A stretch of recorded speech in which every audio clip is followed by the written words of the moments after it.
যদি তুমি সূর্যের মতো উজ্জ্বল হতে চাও তাহলে সবার আগে তোমাকে সূর্যের মতো পুড়তে শিখতে হবে। এই তিন ধরনের মানুষের কপালে দুঃখ লেগেই থাকে সর্বদা। এক, যারা কোনোদিন নিজের সাথে হওয়া অন্যায়ের প্রতিবাদ করতে জানে না। দুই, যারা অতিরিক্ত নম্র, ভদ্র এবং বিনয়ী। তিন, যারা সবসময় অন্য কেউ কষ্ট পাবে ভেবে কখনো কাউকে না বলতে পারে না। পারফেক্ট সময় আসবে এটা ভেবে বসে থাকবে না। খারাপ সময়গুলোকে নিজে থেকে পারফেক্ট বানাও, তাহলে দেখবে জীবনে কখনো কোনো কষ্ট থাকবে না। মানুষের খারাপ সময় সারা জীবন থাকে না, কিন্তু খারাপ সময়ে যারা খারাপ ব্যবহার করে তাদের সারা জীবন মনে রয়ে যায়।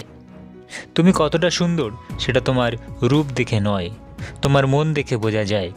তুমি কতটা শিক্ষিত সেটা তোমার ডিগ্রি দেখে নয়, তোমার ব্যবহারে তা প্রকাশ পায়। তুমি কতটা ভালোবাসো সেটা তোমার উপহার দেখে নয়, তোমার তার প্রতি আচরণ দেখে বোঝা যায়।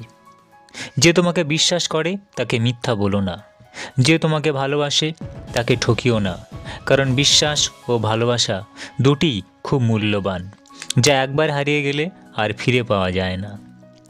খারাপ ব্যক্তির সঙ্গে বন্ধুত্ব বা শত্রুতা কোনোটাই করা উচিত নয়, কারণ কয়লা গরম হলে হাত পুড়িয়ে দেয়, আর শীতল হলে হাতে কালি লাগিয়ে দেয়।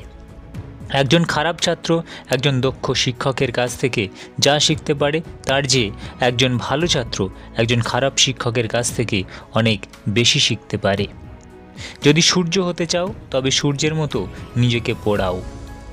কে পাশে থাকবে আর কে পাশে থাকবে না সেটা প্রমিসের উপর নির্ভর করে না, একমাত্র খারাপ সময় এবং খারাপ পরিস্থিতি সেটা বুঝিয়ে দেয়।